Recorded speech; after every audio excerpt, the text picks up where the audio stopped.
You're listening to the Baumbastic Podcast with Andrew Ellis on Inside Arkansas. And what's going on, everybody, and welcome back to the Baumbastic Podcast presented by Inside Arkansas and hosted by Andrew Ellis. It is a Monday. It is March 17th. We're feeling good. The Razorbacks have completed one weekend of SEC play. The big-time series victory on the road against Ole Miss. Arkansas basketball is headed to the NCAA tournament, so it's going to be a busy week. We got 5 home games for the Arkansas Razorbacks coming up, 2 midweeks. And then on the weekend, Arkansas will host South Carolina. So the action never really slows up. The good thing about when you in baseball, when you lose, you get to wake up and play the next day. But even when you win, you got to get right back on the horse, get right back to it. The action never really slows down for the Arkansas Razorbacks, and that's the beauty of baseball. It's why we love it, and I appreciate you guys for being here today and always being on this journey with us throughout baseball season, which is always going to have its ups and downs. And I know we're all looking forward to, the postseason to see what this team can really make of themselves. Can they make a deep run? Will this be a special dream season? All that will be determined at a later date, but I continue to believe that being a part of the journey along the way and being there for all the ebbs and flows is kind of what makes it special. And I appreciate you guys for constantly tapping in with the Baumbastic Podcast. As always, we appreciate your presence here. Make sure you're subscribed to this Inside Arkansas YouTube page so you don't miss anything that we have going on. Like I said, we're about to be going to Providence for the NCAA basketball tournament, the men's March Madness. I know everybody's excited about that. If you also love basketball, make sure you're going to be tapped in because you're not going to want to miss all the great content we're going to have. If you love baseball, why else would you be here? Of course, we're going to continue to have you covered with every game, every pitch, every swing. We're going to react to the story as it plays out all baseball season, and that's what we're going to do here on today's show. So we're going to get into our winners of the weekend, as we always do on a Monday, talk about the individual performances that really stood out from the weekend. But before we do that, I always try and take this time here Monday.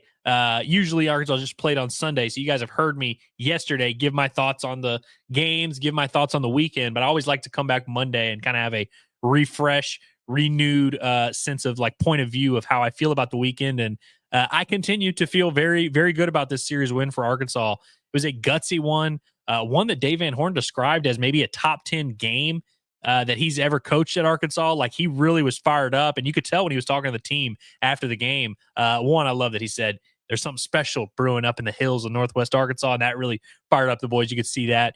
But also him just kind of saying, hey, I'm sure we'll top that, but that was pretty sweet. And he's right. They will top that. But he's also right. That was pretty sweet. I thought it was awesome to see the Razorbacks battle back and really just win slugfests, win shootouts, something that we all kind of questioned coming into the year. Hey, is this team going to really take that step offensively? If you've been listening to the Baumbastic Podcast, I've been saying that I kind of expected them to be better offensively. I've been pretty consistent with that leading up to the season, but you don't really know until you get in there, until those bullets are flying, until you really see what's going on. And so it's good to kind of feel vindicated for all the things that we felt during the offseason. It felt like this team had a deeper, more dangerous lineup top to bottom, certainly with more power than last year's team. But I think going to see it in action was really nice, especially because early in the year, especially when Arkansas is swinging it well against Portland, swinging it well against Charlotte, what do all the naysayers say? Well, we'll do it in the SEC. And, of course, Arkansas is going to have to do it for 9 more weeks in SEC play and then on into the NCAA tournament, on to the postseason. But through 1 week, man, he got it. That had to feel pretty good for Hog fans to win the way that you did. And it's not that this team is perfect. They remain in the top 3, top 5 in every poll that you look at. People feel pretty good about them. I don't think nationally this past weekend really changed perception all that much because the perception was pretty high. But this team definitely has some things to work on. And I think, if anything, we found more concern on the pitching side of things than on the hitting side. I think we're all on the same page. We love this lineup. We love how they compete and scrap top to bottom. We know that they can, pretty much be in any game against any pitcher. Now our concern kind of shifts to the pitching staff. But the way I view it, and I'm not downplaying those issues. Arkansas has to get better starting pitching. They're not going to be able to survive if they're constantly getting only 9 or 10 innings out of their starting pitchers. But I also don't expect that to be the case. But the way I view it is imagine you had 3 kids and 2 of them are straight A students, never get in trouble, never talk back, never do anything crazy. They're just pretty even keel, pretty steady. You don't have to worry about them too much. And then you got their younger brother who's kind of the troublemaker of the group and the one that struggles in school and is always getting notes sent home from his teachers, always causing trouble. So you get a call from the principal's office and you're kind of like you're bracing for impact, expecting it to be the redheaded stepchild. Turns out, it was one of the other kids, just happened to skip class today. And you're like, okay, don't skip class. We got to clean that up. But like, I was fully prepared to be dealing, fielding calls about the other kid. That's kind of how I feel with this Arkansas baseball team, where like, let's take ourselves back to January and March, a time when we were all looking forward to this season and hopeful that Arkansas was going to be awesome. And, if I'd gone in a time machine and I'd come back from today and I'd said, hey, Arkansas is going to start off 18-2. They're going to win their first series on the road at Oxford, which is going to be responsible for one of their losses. And this is what Arkansas is going to be doing offensively. And I showed you all the numbers. You would probably feel pretty good about it if I were like, hey, the 2 losses came because of pitching. And we have more questions now about the pitching than we did the hitting. You probably would have signed up for that, because I think coming into the season, all of us kind of expected the pitching staff to be well-rounded, to be solid top to bottom. We knew they didn't have a Hagen Smith, but we feel good about the overall staff. And amid all their struggles, I still feel like this team has kind of proven that, because even when you get a bad start out of Zach Root, you get some pretty good bullpen work from some guys. Maybe Gabe Gackle doesn't have his best stuff, but then you're able to piece it together with some other arms. Ole Miss really hit the lefties well this weekend. Luckily, Arkansas had a bunch of right-handed power arms to throw at them. I still feel like that holds true. Obviously, it hasn't been as pretty as we want it to look, and it definitely doesn't look as pretty as it looked at times last year when you had Hagen Smith on the bump every Friday night, knowing that you could count on them. But I still feel like Arkansas has kind of shown that ability to mix and match with their arms. Their depth is still better than most teams in the SEC. That's why they were able to prevail in this series against Ole Miss, even as chaotic as things got. And so, again, I said this, I think it was coming out of the Charlotte series, where I'm like, Arkansas really didn't, get a ton of, that was when Gabe Gackle couldn't get out of the 3rd inning or 4th inning or whatever it was. And Arkansas was still able to piece together that weekend where you had 3 close games. The fact that Arkansas was able to piece together a series win on the road in Oxford, despite really none of their starting pitchers giving them a quality outing, I think that bodes well for the long-term development of how this staff is going to shape up. Because in reality, you're going to get some good starts from Zach Root. We saw some signs of it. Gabe Gackle is going to be fine. And Landon Beitelscheiss, I think that might be one of the worst outings you see out of him all year. These guys have a track record of being pretty good.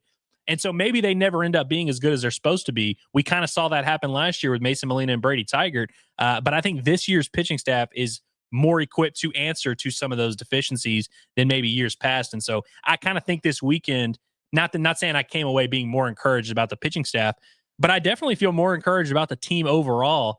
Because frankly, if you had told me coming into the weekend that Arkansas was only going to get 5 1/3 out of Landon Beitelscheiss and Zach Root combined, I probably would have said they're going to be in trouble, and they weren't in trouble. And so it's good to see them prevail. But I kind of just wanted to get that opening stanza out there about how I felt about the team. Now let's talk about the stuff that really stood out this weekend. Some of the individual performances that really stole the show this weekend and gave us a ton of hope and optimism for the future. Before we do that, today's show is brought to you by Alumni Hall, the ultimate Razorback shopping experience, 3417 North College Avenue. You can go check those guys out in Fayetteville, right by the Chipotle, right by the Whole Foods, right across the street from Feltner Brothers and all that. The ultimate Razorback shopping destination. You've heard us talk about them. You've seen us in the store. One thing I appreciate about Alumni Hall, the store kind of like they changed the layout based on the season, based on what's going on. During Christmas time, you're seeing Christmas clothes, you're seeing Christmas trees, all these decorations. During summertime, you're seeing the grill stuff. You're starting to see the short sleeve, the bathing suits, all that cool stuff. They're pretty good about keeping it up to date. And with Arkansas ramping up for the NCAA tournament, if you got plans to go to Providence, we'll see you there, hopefully. But if you just got, you're going to the bar, you're going to go watch the game, you want to have some new stuff for this NCAA tournament run with Coach Calipari, make sure you go check out Alumni Hall. If you can't get to there in Fayetteville, this website right here, this link on the screen, and the one that I'm about to read for you, insidearkansas.com/alumni hall, will take you right to their online store. The promo code HOGSBY20 will give you a 20% off discount. So definitely go take advantage of that and just see for yourself how you feel about Alumni Hall. In my opinion, they are the cream of the crop, the standard when it comes to Razorback merchandise. And like I say, the ultimate Razorback shopping experience. So moving on to our winners of the weekend, and boy, do we have some winners. Honestly, this is probably the week where you had a ton of more candidates than you've ever had before, honestly. This was a weekend I had to really there were some really good performers over the weekend that are going to get left off this list. Hell, Fayetteville Fly hit 2 home runs and accounted for 5 runs driven in yesterday. And he's not on this list. He's been on this list twice before. There's a lot of players who played well this weekend who are not on the list, more so just because their teammates were very good. It was hard to settle on 5 guys. We got a couple pitchers in there, got 3 hitters. The first hitter I want to talk about is Mr. Logan Maxwell, the TCU transfer outfielder who is pretty solidly confirmed his spot there in the lineup. You pretty much see him every day in one of the outfield spots, and he's earned the right to be there, both defensively and offensively. The thing with Logan Maxwell, we knew he was coming from TCU that he was a pretty high floor player, a guy that we knew. I mean, he hit 300 2 years at TCU. You never know if the average is going to translate to SEC play, but this is a guy that can get on base, guy that clearly knows how to hit. The power is definitely something that's starting to peek through a little bit. I believe he's now hit 4 home runs in his time at Arkansas, which already surpasses his career high. Last year, he hit 3 home runs in 46 games. He hit his 4th home run in game number 13 for Arkansas. So you're starting to see that on base percentage, the guy that we know can get on base regularly. You're starting to see him hit for some power as well, which I feel like just bodes well for his spot in the middle of that Arkansas order, but just overall makes this lineup more dangerous, especially as you're pitching around the Fayetteville Floys, the Brent Iredales of the world, the Cahillo Floys of the world. Having a guy like Logan Maxwell who can change a game with one swing. He's hitting 364 on the year, OPS over 1,000. He's getting on base, hitting for power. Hard to ask for much more out of Logan Maxwell. Been very encouraged with the way that he's swinging the bat. Brings a little bit of that veteran, there's not a ton of unpredictability with Logan Maxwell. Like he's a pretty steady contributor. I think that hamstring is pretty close to 100% now. He's starting to swing it better and better. A couple of weeks ago, I was talking about Charles Davalon on this show, and I said he's been okay. I was like, he's just been fine. And then as soon as I said that, he started to really kick it into gear. And now we're starting to see it, which is spoiler, Charles Davalon. We're talking about him in a second here. I feel kind of the same about Logan Maxwell. For the first few weeks, he's kind of in and out of the lineup, not in there every day, battling that hamstring. He's been fine, hadn't been bad, just kind of there. I feel like these last couple of weeks, he's starting to really kick it into gear. The power, like I said, is starting to pull through. He hit a couple home runs against Charlotte, hits a couple against Ole Miss this weekend, and just consistent good ABs, seeing a ton of pitches, working counts, going the other way, like just doing everything you want to do. Very encouraged by him and what he's been doing. And at this point, again, I feel like there's not really much controversy with his spot there in the outfield. Another guy who there's not a ton of controversy with his spot. It's just a matter of if it's going to be left field or center field. Is Charles Davalon, the leadoff man for the Arkansas Razorbacks, the Florida Gulf Coast transfer. 8 for 17 on the weekend with 2 home runs, 6 RBI, 5 runs driven in. By the way, the stats for Logan Maxwell, didn't read them out. 7 for 14, 2 home runs, a double, drove in 4 runs, scored 5 more himself. So you see between these two outfielders here, that's 10 RBI and 10 runs, 20 runs out of 2 outfielders. That's big-time production at the top and middle of the lineup there. Charles Davalon's another guy with kind of sneaky power. I mean, he hit 10 home runs last year at Florida Gulf Coast. And so you kind of think, okay, there's some pop there. Is that necessarily going to translate to the SEC? It's translating. I mean, he hits 2 home runs, and one of the home runs he hit this weekend was 400 feet plus. I mean, just got every stitch of it. So there's a little bit of dynamism. He also stole a base, by the way. He was the only Razorback to steal a base this weekend. That Charles Davalon has hit safely now in like 7 straight games or something like that. He's the last 2 weeks, and he's a back-to-back winner of the weekend. He's been unbelievable. Like he's really ramped up the run scoring production, driving in runs as well, hitting for power, stealing some bases. And also Justin Thomas has been kind of in and out of the lineup a little bit now. So Charles Davalon some days is starting in left field, but he's also been moving over to center and playing just fine over there. And so we'll kind of wait and see. Justin Thomas left Sunday's game with a little bit of an injury. I don't know if it was a shoulder or a head. I said yesterday on the show, I thought it might be concussion protocol. He smacked that wall hard. We'll wait and see. I would imagine, these next 2 midweek games, they're going to mix and match a little bit in the outfield, but keep an eye on that because Charles Davalon might end up having to really take over that center field role. But no matter what, his bat is going to play. And the dude he's just absolutely crushing the ball right now. He got his batting average up to 351 this weekend with a sneaky 5 home runs. The one thing that Charles Davalon did do this weekend is he struck out 4 times. He'd only struck out 2 times all year.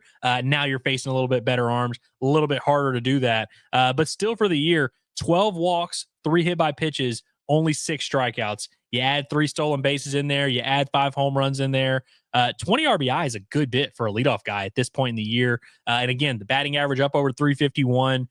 Draft eligible sophomore, Charles Davalon. So now we're kind of entering that territory where we're like, man, he's having a great year. Might end up being his last year as a Razorback if he keeps swinging it the way that he's been swinging it here. But that ultimately, that's a good thing for the Arkansas Razorbacks. Another guy, I mean, we spend so much time talking about the big hitters in this lineup, and we're going to continue to talk about them because they're going to continue to deliver big hits for Arkansas. Fayetteville Fly did just that this weekend.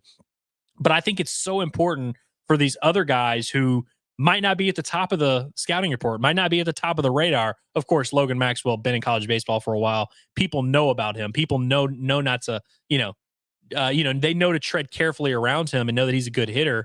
Charles Davalon, same kind of thing. He started to get some buzz in the prospect world.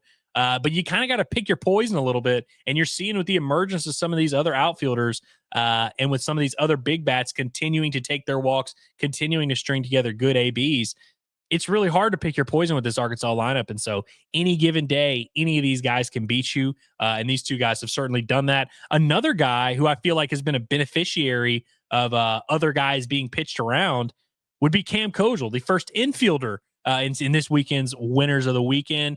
He goes 6 for 11 this weekend, has just a 1 double, drives in 4 runs, scores 3 more. Cam Kojal, who they've had kind of in the lower middle portion of the lineup, got up to 6th at one point. They had him hitting right behind Brent Iredale, and he ended up driving in he drove in a run with a clutch single after they walked Brent Iredale. So that's kind of the living representation of what I've been talking about. They are sometimes willing to, if you're picking your poison, you're probably looking at Brent Iredale with all his home runs, all his runs driven in, and you're looking at Cam Kojal, who's really at this point, now he's an everyday starter, but not necessarily as high profile a name. Teams are willing to fight with Cam Kojal, and he's been making them pay all year. Cam Kojal's batting average now creeping up 370, which is unbelievable. He also drew his second walk of the weekend, second walk of the year this weekend. That's not something he does a ton of. I mean, his batting average is 370. His on-base percentage is 393, which kind of tells you a little bit about his approach. He's going up there looking to hit, but he's slugging up 556 right now. Has the 2 home runs, also has 4 doubles, but he's just getting on base so consistently, putting the ball in play so consistently. He's certainly turned into an everyday starter for Arkansas, whether that's at second base or first base. We saw him do both this weekend. I think he will continue to see starts at both positions. Hell, maybe even DH if they really need him to, whatever the case may be.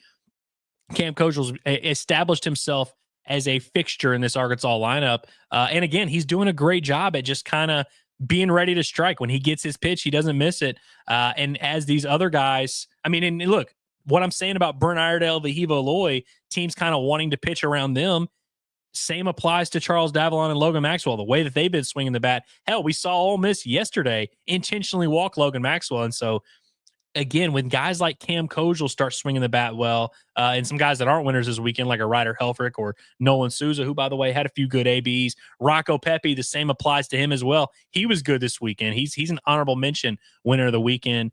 These guys crushing is good for Arkansas because it just makes this lineup deeper. And so really been encouraged with the way that Cam Kojal swung the bat. And at this point, he's become undeniable. Like, he is for sure in this Arkansas lineup every day. Like I said, hitting 370. Hard to ask for much more out of him. Really good to see good stuff from the sophomore.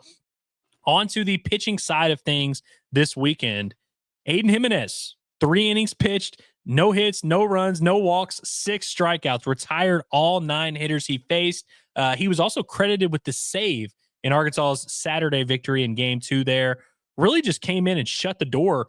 Again, Arkansas got a pretty gutsy start from Gabe Gackle in this game is the way I would describe it. He goes 4 innings. He strikes out 8. Arkansas has the 8-run 5th inning. So they take him out there, go to Parker Coyle for a couple innings. But really, like, I was kind of sitting there thinking, I'm like, Arkansas's got plenty of arms left at this point. So, I mean, they can go to Fouch if they need. They can go to Wiggins if they need. They can go to McIntyre. I thought it was awesome for Aiden Jimenez to just come in and close the door. It wasn't necessarily a foregone conclusion that Arkansas was going to win the game when he got in there. But the way they swung the bats, the way that he shut things down, really put it to bed. And I thought that was big time. I said it on the Saturday postgame show. Like, Aiden Jimenez is a guy that has been on that fringe of the circle of trust where he's starting to work his way back from injury, of course. So coming into the year, we had our eye on him. He was on the radar. Wasn't a confirmed circle of trust guy in the first couple of weeks. He started getting some high leverage opportunities. I feel like Charlotte was the first time we really saw him get the ball in a close game in a big spot. He came through with a really good outing there, struck out 4 in 2 innings, gets the ball in a close game last week where it's 7-5, only faced 3 hitters, but got those 3 guys out. And then this was his best performance as a Hog by far, ends up going 3 innings, kind of showed you that we were not only sleeping on him, because, like, look, I felt like he was eventually going to work his way into the circle of trust, and he's certainly done that. He's been in there for the past couple of weeks, but it was more in the lines of, like, I was thinking you could maybe get an inning, maybe 2 innings out of him each weekend, and, like, that would be all fine and dandy. He goes 3 innings and makes it look easy in this game. We'll see how much Arkansas is going to want to stretch him out in the future. He's a guy that was competing to be in the starting rotation at Oregon State, so it's not out of the realm of possibility for him to be a 4, 5, 6 inning type of guy. And who knows, maybe he'll be in the weekend rotation one day. But I think it just gives Arkansas another interesting dynamic weapon. And like I always say with all these guys, whether it's him, Fouch, Wiggins, McIntyre, whoever, I think the best way to go about it is to not overuse them. You've got all these different arms. This particular weekend, hell, they needed 3 innings out of Aiden Jimenez. We'll see if that ends up kind of being the regular thing. But you see how good he looked throwing 3 innings. Imagine how good he's going to look in these high leverage situations moving forward when it's only an inning or 2. And so I think this weekend was, again, the best he's looked as a Razorback. His stuff was super sharp, getting swings and misses with all 3 pitches. Really encouraging stuff to see, throwing a ton of strikes. I think this will be a confidence booster for him moving forward. And so, like I said, you know, maybe it won't be 3 innings next weekend. Maybe you're just going to bring him into the 8th inning of a 6-4 game. I think he's going to be equipped to do that. He's kind of got the stuff in the makeup to do anything, you know, to be a high leverage, short inning type of guy or late inning type of guy, but can also be stretched out. And so I think the possibilities are kind of endless. And hell, you look at these right-handed options for Arkansas, which, by the way, were very clutch in this matchup where Ole Miss were crushing against the lefties, couldn't hit the righties. So Jimenez was kind of offering the blueprint for Arkansas. You look at some of these right-handed pitching options for Arkansas, you can make a real argument Aiden Jimenez is like number 1 or number 2 on that list. I think Carson Wiggins was really good, gave Arkansas a strong outing to end the weekend. I think he's going to continue to be the closer every day or every weekend. And I think Fouch ultimately is going to get a lot of high leverage opportunities. But in terms of just, I mean, we call it the circle of trust. Are there really that many righties you trust more than Aiden Jimenez on this Razorback team? I don't really think so. And so I think Arkansas will be in matchups where maybe they'll lean on their lefties a little bit more. Maybe Colin Fisher will give them a better outing. Maybe Parker Coyle will be used more. But I think at this point, Aiden Jimenez has established himself as someone who ain't going anywhere. And another guy who ain't going anywhere is Will McIntyre. Credit to Big Willie, man. He ends up, I guess he didn't get the win on Sunday. Probably should have, because Arkansas ended up giving up the lead afterwards. Really gave Arkansas a chance to win that Sunday game. He comes into an outing where Landon Beidelshees did not go well for him. They bring in Will McIntyre with 1 out in, I think, the 3rd inning. And he ends up giving Arkansas 3 1/3, goes longer than their starter did, really helped them calm the game down, allowed Arkansas to chip away, take the lead. He strikes out 5, doesn't walk anybody. The only run he gives up was on a solo home run, which Parker Coyle taught us on Saturday. Solo home runs don't beat you. I thought it was about as good as Will McIntyre's thrown all year for sure. I mean, I'm sure he's had a couple better outings throughout his career that were in bigger moments, but I thought it was very encouraging. I think we've now reached a point with Will McIntyre where he's a good litmus test for if your friend knows ball or not. Like if you're watching the game, whether it's at the bar, at your buddy's house, or with some family members or whatever, and you hear someone say, man, why are they throwing Will McIntyre? He's still here? Either why do they keep giving this guy the ball? That person just told on themselves as someone who does not understand what we're doing here, has not been paying attention for the last 5 years. Look, guys, I'm not saying Will McIntyre is like the best pitcher Arkansas has ever had. Hell, I'm not even saying he's like, guaranteed to be getting all the high leverage innings down the stretch of this season. Like, I think in an ideal world, you would be able to lean on some of these other guys a little bit more. But the reason Will McIntyre keeps getting the ball is because he's dependable as hell. And listen, he happened to be very good this weekend. I'm sure he's going to have an outing down the stretch where it doesn't go his way, where maybe he does get hit a little bit. Maybe it won't be the right matchup. But in this particular weekend, Arkansas desperately needed someone to come in and settle the game down. Will McIntyre did it. He did it against an SEC team. He did it against a dangerous lineup. It always baffles me when people are like confused as to why he gets his opportunities. The dude earns it. He's been earning it for 5 years. This is the same guy who had to storm into DVH and Matt Hobbs' office just to get his opportunity. He's worked for everything he's got in Arkansas, and he's gotten a pretty good amount throughout his 5-year career. And so Arkansas is going to continue to have that in their back pocket, a guy that they know they can count on. Now, look, ideally, Arkansas would not be in a situation every weekend where Will McIntyre has to give them 10 outs. Hopefully you don't go into each weekend saying, all right, Will, give us 4 innings today or else we're screwed. Ideally, you won't be in that situation all the time. Arkansas happened to be in that situation this time, and he came through for him. Now, what will his role be moving forward? We'll see. I mean, he's been throwing the ball pretty well. I think he's definitely at this point confirmed he's a circle of trust guy. He's in the mafia for sure.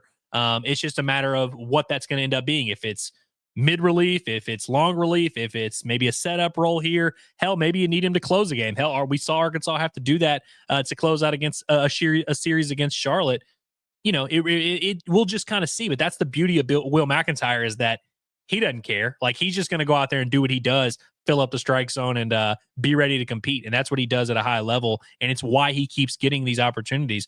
I promise you guys, if there were someone that was just a for sure foolproof option that they really trusted and they knew was better than Will McIntyre, I assure you he would be getting those opportunities. And hell, we've seen other guys, rise to prominence on the same staff as Will McIntyre. So it's not like I'm saying Arkansas has to live and die with Big Mac every single weekend. But I think people should just be more willing to give him his respect and appreciate what he's done for the program. And he's been here for a while. He's paid his dues. He's a legendary Razorback in my eyes, like, truly. And so I wish he were, I'm not saying you can't be frustrated if he gives up a run. I'm not saying, he should get the ball in every big moment throughout the rest of the season. But let's just pump the brakes on this Will McIntyre smear campaign that's been going on for multiple years now, dude. It's actually crazy. I just had to get that little rant off my chest. I'm all good now. But on a serious note, you look at this Arkansas pitching staff and sort of the way it lines up. There's a lot of guys, as bad as things have been and as, dire as it seemed at times. I mean, Will McIntyre's now got 11 innings for you, 3.27 ERA. Fouch, who's been a little bit of a roller coaster, still has a 3.18 ERA. Colin Fisher, who stunk the other day, still has a 3.09 ERA. Carson Wiggins with a 3.0 ERA. Gage Wood, who's out with a 2.57 ERA. Aiden Jimenez ERA all the way down to 2.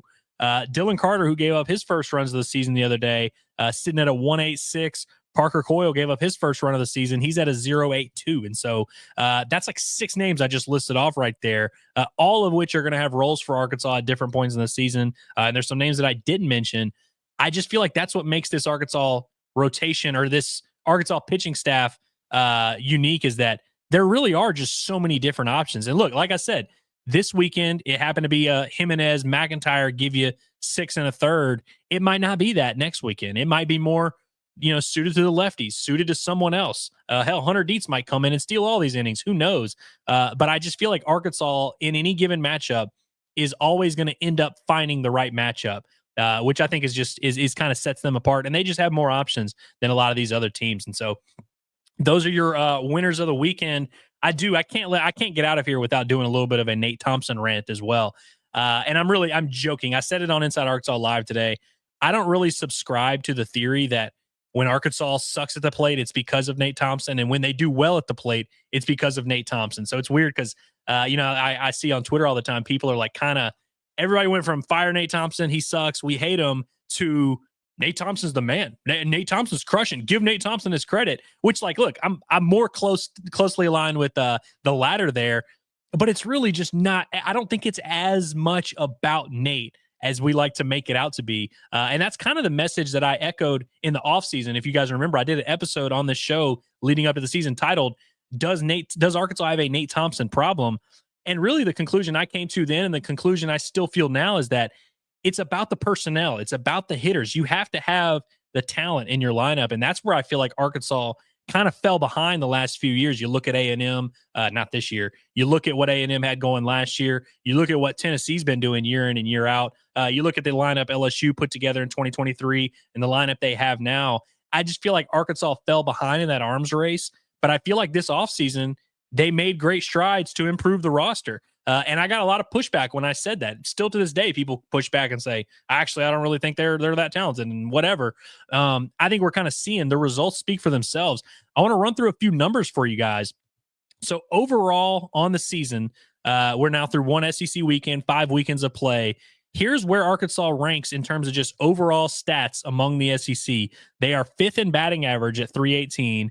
They are 3rd in slugging at 593, 6th in on-base percentage at 429. They are 5th in scoring. They've scored 186 runs. And I believe they are, where are we at in home runs here? In home runs, Arkansas is tied for 3rd.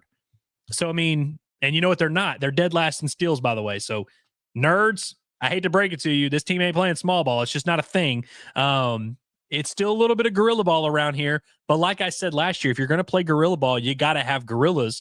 Arkansas has a few gorillas this year. They got 3 guys that are on pace to hit 20 or more home runs. You've got all these guys hitting over 300 right now. Charles Davalon over 350, Cam Kojal over 350. These numbers will come back down to earth at some point, but we never saw Arkansas at any point in the year have numbers like this. Like at this point last year, Arkansas was bottom 5 in every hitting stat there was. After 1 week of SEC play, after 5 weeks of SEC play, after 2 weeks of non-conference play, because Arkansas hit like 143 in Arlington. So even at the very beginning of the year, Arkansas never had these numbers that they have this year. And one of the most common pushbacks we got all year, anytime you celebrate the offense, you get a slew of guys that are like, well, we'll see how they do in SEC play. And I'm not ready to do like a victory lap already after 1 week. But through 3 games in SEC play, Arkansas ranks 1st in batting average, 342, 2nd in slugging, 600. They are 2nd in runs scored with 30. That's second behind. Both of those are second behind Georgia, who had like they scored like, I think they scored 20 runs in their series finale against, who the hell was that? Kentucky. Georgia won a rubber match against Kentucky, but they had to kind of dig deep. Their offensive numbers have been crazy. So Arkansas is basically 1-2. They're also 2nd in home runs. They're basically 1-2 with Georgia in every SEC category.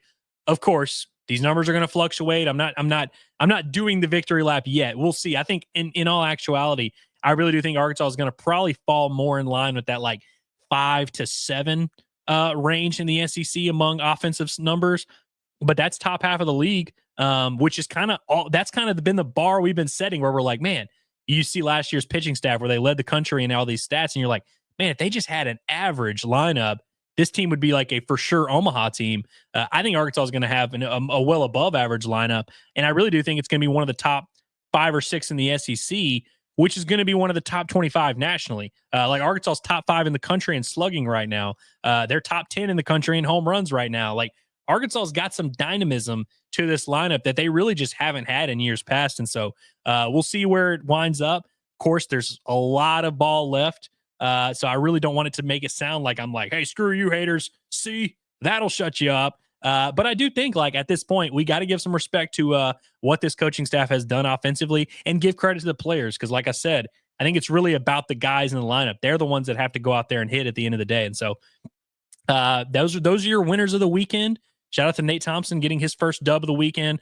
Before we get out of here, I want to note a couple other performances that I thought were pretty good. Just rapid fire here. Rocco Pepe was quietly, and I mean really quietly, 5 for 10 this weekend. He got 2 starts this weekend and also came off the bench, had a base hit in game 3. I think Rocco Pepe's very quietly creeping on up. His batting average is now 278. He has not hit his first home run of the year, which is weird because he actually led Arkansas in home runs during the offseason, despite missing a couple of weeks in scrimmages of the fall. So we've seen some of that power. He had a career high 14 home runs last year. And, before that, he was more like a 6-7 home run type of guy. I think the answer is probably somewhere in the middle there. We'll see if he gets the at-bats, but Rocco Pepe been swinging the bat pretty well, starting to go opposite field a little bit. Now let's unlock some of that power. I think that's that's something he's capable of doing, and you'll see some of that. Nolan Souza, by the way, goes 2 for 8 on the weekend. So just a 250 batting average. He's creeping up there. He's right around that Mendoza line now. But the 2 hits he had were a home run and a double. Hit a huge at-bat to tie the game in the Sunday finale. Left on left against Ole Miss, his top left-handed arm. Gets a breaking ball, inner part of the plate, hits it off the wall in right field. I thought that was a really encouraging swing. The home run he hit, I don't even know if it was a strike. The pitch was thrown at him. Hits an inside fastball over the fence. So that was encouraging to see.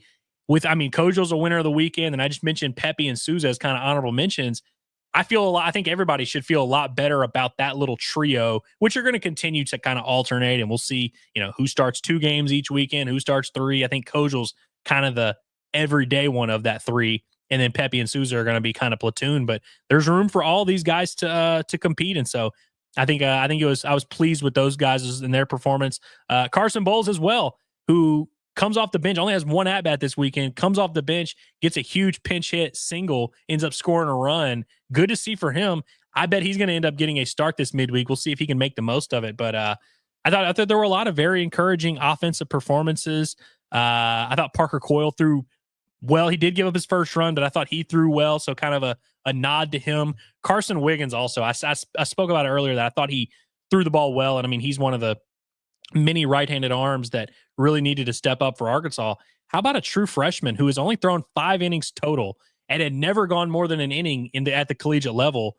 They bring him into the 8th inning of his first ever SEC game, and they're like, hey, just go out there and get the job done. Tie ball game, we don't care. Just go do it. He also gives up a run, which was he got screwed on because it was a 2-out single with a runner at first base. Runner scores all the way from first just because it was kind of hitting the right area. A little bit of a tough break there. But just good to see Baby Wiggins stepping up to the plate. The thing we've always said about him is he's a little bit more polished at this stage of his career than his brother Jackson was when he was a freshman. And I think you guys would probably agree with that assessment. He's been really good in that closing role. I think he got his first career win, if I'm not mistaken. Yes, first career win yesterday in his first career SEC outing. I thought that was cool for him to go 2 innings. And so as we're kind of forecasting the weekends from here on out, maybe Carson Wiggins is going to be a guy that gives you 2, maybe 3 innings. Ultimately, I don't want them to go too crazy, but good to see that when they absolutely needed it, they could turn to him and he could close the door. And this will not be the last time he is asked to do that. So those are your winners of the weekend, mixed in with a couple of rants there about Will McIntyre and Nate Thompson. So hope you enjoyed today's episode. Ended up being a little bit more lengthy than I hoped, but it's all good. We appreciate you guys for being here on the Baumbastic Podcast. Going to be traveling tomorrow. The week is going to look a little bit weird. I will be in Providence, but I will be, of course, covering the baseball games, watching the baseball games, bringing you all the up-to-date news and analysis as always. So we'll have game recaps on Tuesday and Wednesday for Arkansas's midweek series. And then, of course, right back on the horse this weekend with a home series against the Paul Maneri coached South Carolina Gamecocks. Appreciate you guys for being here, man. And like I said, subscribe to this Inside Arkansas YouTube channel because it's about to ramp up here. We're about to be cooking all week. You will not want to miss all the latest action on these journeys. And again, appreciate you guys for all the support as always. It's been another brilliant edition of the Baumbastic Podcast. Let's have a great Monday night.